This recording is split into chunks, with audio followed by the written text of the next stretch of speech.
Un nuevo capítulo del conflicto de los siglos nos espera. Sigamos con el estudio. Bienvenidos.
Capítulo 19. Una profecía significativa. Fue el hombre elegido por Dios para dar principio a la proclamación de la segunda venida de Cristo. Este fue Guillermo Miller. Había batallado con la pobreza en su juventud y así había aprendido grandes lecciones de tesón y abnegación. Su mente era activa y bien desarrollada, y tenía una sed aguda de conocimientos. Miller llegó a adoptar sus opiniones. Las interpretaciones corrientes de las Escrituras presentaban dificultades que le parecían insuperables. A su vez, sus nuevas creencias, al tiempo que le hacían rechazar la Biblia, no le ofrecían nada mejor en su lugar y distaban mucho de satisfacerlo. Sin embargo, conservó esas ideas cerca de 12 años. Pero a la edad de 34 años, el Espíritu Santo obró en su corazón y le hizo sentir su condición de pecador. No hallaba en su creencia anterior seguridad alguna de dicha más allá de la tumba. El porvenir se le presentaba sombrío y tétrico. Refiriéndose años después a los sentimientos que le embargaban en aquel entonces, dijo lo siguiente: «Pensar en el aniquilamiento me helaba y me estremecía, y tener que dar cuenta me parecía entrañar destrucción segura para todos. Los cielos eran como bronce sobre mi cabeza y la tierra como hierro bajo mis pies. ¿La eternidad qué era? ¿Y la muerte por qué existía? Cuanto más razonaba, tanto más lejos estaba de la demostración. Cuanto más pensaba, tanto más inconexas eran mis conclusiones. Traté de no pensar, pero ya no era dueño de mis pensamientos. Me sentía verdaderamente desgraciado, pero sin entender la causa. Murmuraba y me quejaba, pero no sabía de quién. Sabía que algo andaba mal, pero no sabía cómo ni dónde encontrar lo correcto. Gemía, pero sin esperanza. En ese estado permaneció por varios meses. Dice: «De pronto el carácter de un Salvador se grabó intensamente en mi mente. Me pareció que bien podía existir un ser tan bueno y compasivo que expiara nuestras transgresiones. Pero surgió la pregunta: ¿cómo se puede probar que tal ser existe? Discerní que la Biblia presentaba precisamente un Salvador como el que yo necesitaba. En Jesús encontré un amigo, y las Escrituras se volvieron antorcha para mis pies y luz para mi senda. La Biblia llegó a ser mi estudio principal. Encontré que nunca se me había dicho ni la mitad de su contenido. En ella encontré revelado todo lo que mi corazón podía desear y un remedio para cada enfermedad del alma». Procuró poner a un lado toda opinión preconcebida y, prescindiendo de todo comentario, comparó pasaje con pasaje, y leyendo versículo por versículo no seguía adelante hasta que se desvelaba el significado de los pasajes que estaba estudiando. Así, cada vez que daba con un pasaje difícil de comprender, encontraba una explicación en algún otro lugar de las Escrituras. Con profundo interés estudió los libros de Daniel y Apocalipsis. Vio que en la medida en que se habían cumplido, las profecías lo habían hecho literalmente. Miller encontró que la venida literal y personal de Cristo está claramente enseñada en las Escrituras. Pablo dice: «El Señor mismo descenderá del cielo con mandato soberano, con la voz del arcángel y con trompeta de Dios». Y el Salvador declara: «Verán al Hijo del Hombre viniendo sobre las nubes del cielo con poder y grande gloria. Porque como el relámpago sale del oriente y se ve lucir hasta el occidente, así será la venida del Hijo del Hombre. Será acompañado por todas las huestes del cielo. El Hijo del Hombre vendrá en su gloria y todos los ángeles con él, y enviará sus ángeles con gran estruendo de trompeta, los cuales juntarán a sus escogidos». El pueblo de Dios no puede recibir el reino antes de la venida personal de Cristo.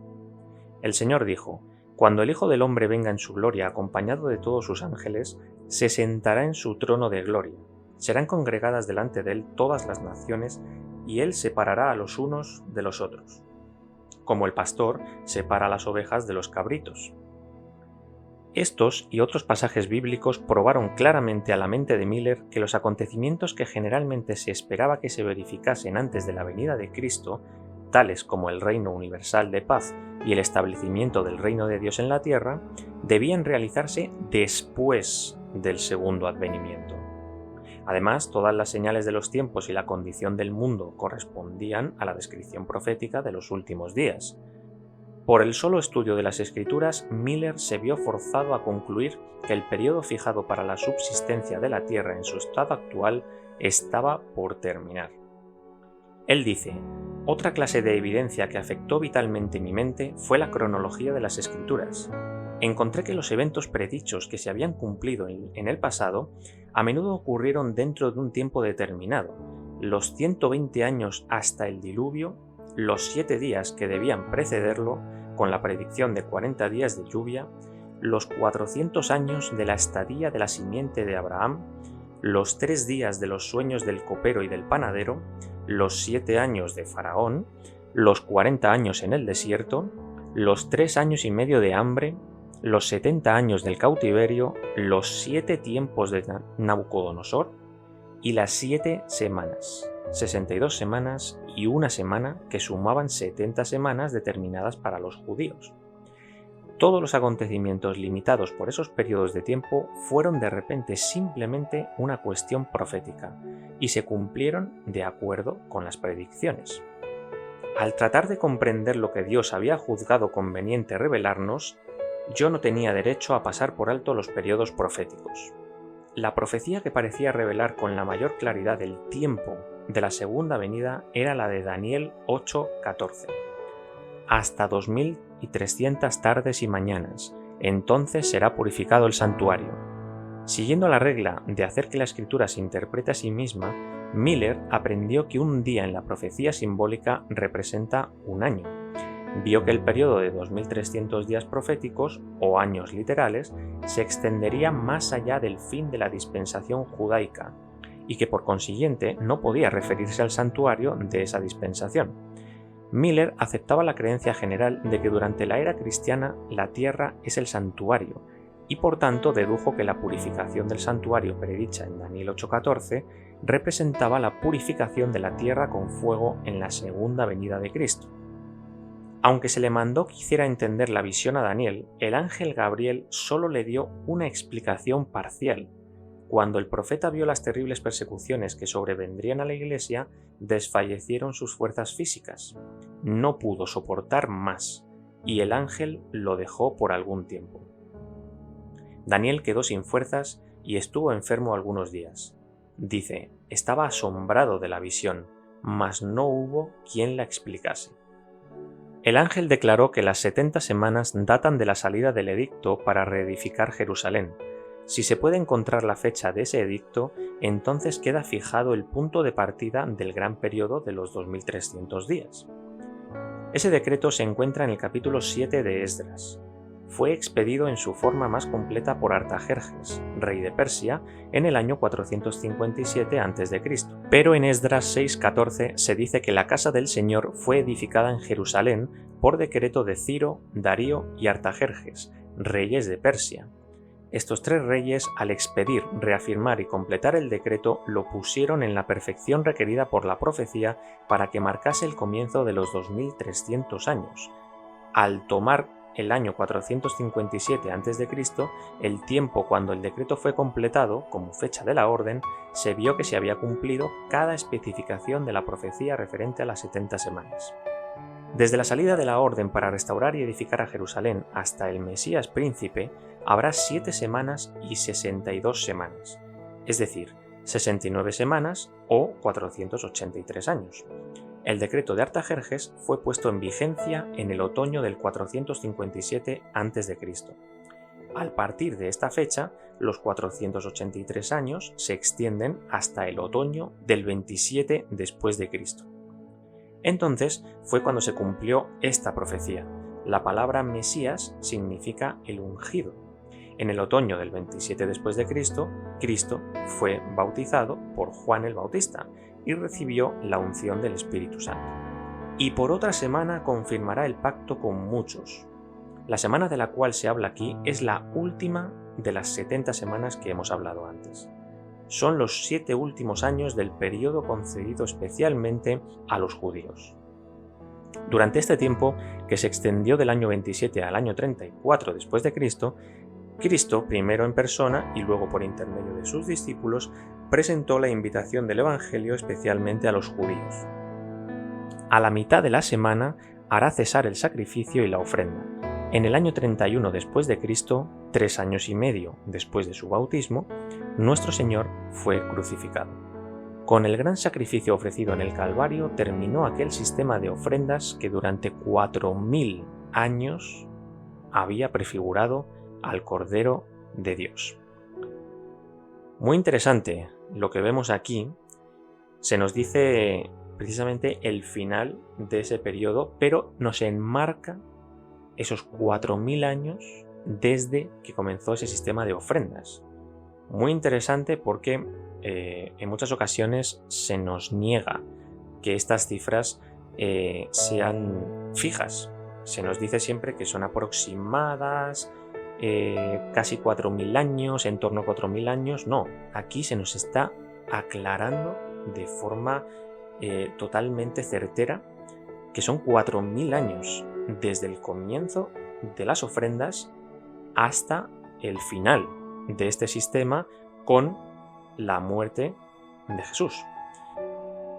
¿Cuál fue el primer sacrificio que se hizo en la historia? Precisamente el sacrificio de Adán y Eva a la salida del Edén. Cuando ellos ya estaban fuera, el primer sacrificio que hicieron, ese fue el comienzo del sistema de ofrendas. El comienzo precisamente de esos 4000 años de historia de esta tierra. Los primeros 4000 años, porque sabemos que en total fueron 6000. Estos 4000 años acaban en el 31 después de Cristo. Quedémonos con estas cifras porque son muy importantes. El principio de las 70 semanas queda establecido irrefutablemente en el año 457 a.C. y su fin en el año 34 después de Cristo. A partir de esta fecha no es difícil encontrar el final de los 2300 días. Las 70 semanas, 490 días, cortadas de los 2300 días, dejan 1810 días. Concluidos los 490 días, quedarían aún por cumplirse los 1810 días que acabamos de mencionar. Al contar desde el 34 después de Cristo, los 1810 años llegan al año 1844. Por consiguiente, los 2300 días de Daniel 8:14 terminaron en 1844. Al fin de ese gran periodo profético, según el testimonio del ángel de Dios, el santuario debía ser purificado. De este modo, la fecha de la purificación del santuario, la cual se creía casi universalmente que se verificaría en la segunda venida de Cristo, quedó establecida definitivamente en este año. Miller y sus colaboradores creyeron primero que los 2300 días terminarían en la primavera de 1844, mientras que la profecía señala al otoño de ese año. La equivocación en este punto fue causa del chasco y perplejidad para los que habían fijado para la primavera de dicho año el tiempo de la venida del Señor. Pero esto no afectó en lo más mínimo la fuerza del argumento que demuestra que los 2300 días terminaron en el año 1844 y que el gran acontecimiento representado por la purificación del santuario debía verificarse entonces. Al empezar a estudiar las Escrituras como lo hizo para probar que son una revelación de Dios, Miller no tenía al principio la menor idea de que llegaría a la conclusión a que había llegado. Apenas podía él mismo creer en los resultados de su investigación, pero la evidencia de la Escritura era demasiado clara y concluyente para rechazarla. Había dedicado 2 años al estudio de la Biblia cuando en 1818 llegó a tener la solemne convicción de que unos 25 años después aparecería Cristo para redimir a su pueblo. Digamos que este fue el gran error en cuanto a la interpretación de la profecía. Sabemos que en cuanto a los años, el cálculo estaba perfecto. Ya hemos visto anteriormente el cálculo con todas las fechas que aparecían en las profecías y se llegó a 1844. En ese sentido, la profecía estaba perfectamente calculada. ¿Cuál fue el problema? El problema no fueron las cifras. El problema fue el acontecimiento. Cuando llegaba a 1844, Miller pensaba que era la segunda venida de Jesús, pero lo que se estaba cumpliendo realmente era el paso de Jesús del lugar santo al lugar santísimo en el santuario celestial. No pudo menos que sentir que era su deber impartir a otros la luz que había recibido. Esperaba encontrar oposición de parte de los impíos, pero estaba seguro de que todos los cristianos se gozarían en la esperanza de ir al encuentro del Salvador a quien profesaban amar. Su único temor era que en su gran júbilo por la perspectiva de la gloriosa liberación que debía cumplirse tan pronto, muchos recibiesen la doctrina sin examinar lo suficiente las Escrituras para ver si era la verdad. De aquí que vacilara en presentarla, por temor de estar errado y de hacer descarriar a otros. Empezó a presentar sus ideas en privado siempre que se le ofrecía la oportunidad, rogando que algún ministro sintiese la fuerza de ellas y se dedicase a proclamarlas. Hasta que en 1831 expuso por primera vez en público las razones de su fe. Su primera conferencia fue seguida de un despertar religioso durante el cual 13 familias enteras, menos 2 personas, fueron convertidas. Se lo instó inmediatamente a hablar en otros lugares, y casi en todas partes su trabajo resultaba en un reavivamiento de la obra del Señor. Los pecadores se convertían, los cristianos se reconsagraban a Dios, y los deístas e incrédulos eran inducidos a reconocer la verdad de la Biblia y la religión cristiana. En algunas de las grandes ciudades, sus labores hicieron una impresión extraordinaria. Los taberneros abandonaban su negocio y convertían sus establecimientos en salas de culto. Las casas de juegos cerraban. Incrédulos deístas, universalistas y hasta libertinos empedernidos se corregían. La obra de Miller, como la de los primeros reformadores, tendía más a convencer el entendimiento y despertar la conciencia que meramente excitar las emociones. En 1833, Miller recibió de la Iglesia Bautista, de la cual era miembro, una licencia que lo autorizaba para predicar. Además, un buen número de los ministros de su denominación aprobaba su obra, y con su sanción formal, él prosiguió sus labores. Viajaba y predicaba sin descanso. En 1833, 2 años después que Miller comenzara a presentar en público las evidencias de la pronta venida de Cristo, apareció la última de las señales prometidas por el Salvador como precursoras de su segunda venida. Las estrellas caerán del cielo. Estas fueron palabras de Jesús. Y Juan, al recibir la visión de las escenas que anunciarían el día de Dios, declara en el Apocalipsis: las estrellas del cielo cayeron sobre la tierra, como la higuera deja caer sus higos cuando es sacudida por un fuerte viento. Esta profecía se cumplió de modo sorprendente y pasmoso con la gran lluvia meteórica del 13 de noviembre de 1833. Fue este el más extenso y admirable espectáculo de estrellas fugaces que se haya registrado jamás, pues sobre todo Estados Unidos el firmamento entero estuvo entonces durante horas seguidas en conmoción ígnea. Parecía que todas las estrellas del cielo se hubiesen reunido en un punto cerca del cenit, y que fuesen lanzadas simultáneamente desde allí, con la velocidad del rayo, en todas las direcciones del horizonte. Así fue dirigida la atención de la gente hacia el cumplimiento de la profecía y muchos fueron inducidos a hacer caso de la advertencia del segundo advenimiento. En 1840, otro notable cumplimiento de la profecía despertó el interés generalizado. 2 años antes, Josías Litch, uno de los principales ministros que predicaban de la segunda venida, publicó una explicación del capítulo 9 del Apocalipsis, que predecía la caída del Imperio Otomano. Según sus cálculos, esa potencia sería derribada en el año 1840 después de Cristo. En la misma fecha especificada, Turquía aceptó a través de sus embajadores la protección de las potencias aliadas de Europa, y así se puso bajo la tutela de las naciones cristianas. El evento cumplió exactamente la predicción. Cuando esto se llegó a saber, multitudes se convencieron de que los principios de interpretación profética adoptados por Miller y sus compañeros eran correctos, con lo que el movimiento adventista recibió un impulso maravilloso. Hombres de saber e influencia se unieron a Miller, tanto para predicar como para publicar sus ideas, y de 1840 a 1844 la obra se extendió rápidamente. La falta de argumentos bíblicos por parte de sus adversarios era suplida por el ridículo y la burla. Fervientes fueron los esfuerzos que se hicieron para apartar la mente de la gente del tema del segundo advenimiento.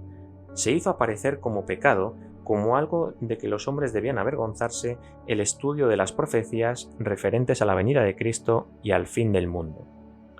Las mofas, las falsedades y los ultrajes acumulados sobre él despertaron la censura y la indignación hasta de la prensa secular. Enemigos conspiraron para quitarle la vida a su salida del lugar de reunión, pero hubo ángeles guardianes entre la multitud, y uno de ellos, bajo la forma de un hombre, tomó del brazo al siervo del Señor y lo puso a salvo del populacho furioso. Siglo tras siglo, las advertencias que Dios enviara al mundo por medio de sus siervos fueron recibidas con la misma incredulidad y falta de fe. Los ministros y la gente declararon que las profecías de Daniel y Apocalipsis eran misterios incomprensibles, pero Cristo había llamado la atención de sus discípulos a las palabras del profeta Daniel acerca de los eventos que debían desarrollarse en tiempo de ellos. Y les había dicho: el que lee, entienda. Y la aseveración de que el Apocalipsis es un misterio que no se puede entender es rebatida por el título mismo del libro: Revelación de Jesucristo, que Dios le dio, para manifestar a sus siervos las cosas que deben suceder pronto. Bienaventurado el que lee y los que oyen las palabras de esta profecía y guardan las cosas en ella escritas, porque el tiempo está cerca. Nadie necesita estar a oscuras en lo que concierne a lo que ha de acontecer en la tierra. Entonces, ¿por qué existe esta ignorancia general acerca de tan importante porción del Santo Escrito? ¿Por qué es tan universal la falta de voluntad para investigar sus enseñanzas? Es el resultado de un esfuerzo calculado del príncipe de las tinieblas para ocultar a los hombres lo que revela sus engaños. Por esta razón, Cristo el Revelador, al prever la guerra que se desataría contra el estudio del Apocalipsis, pronunció una bendición sobre cuantos leyesen, oyesen y guardasen las palabras de la profecía.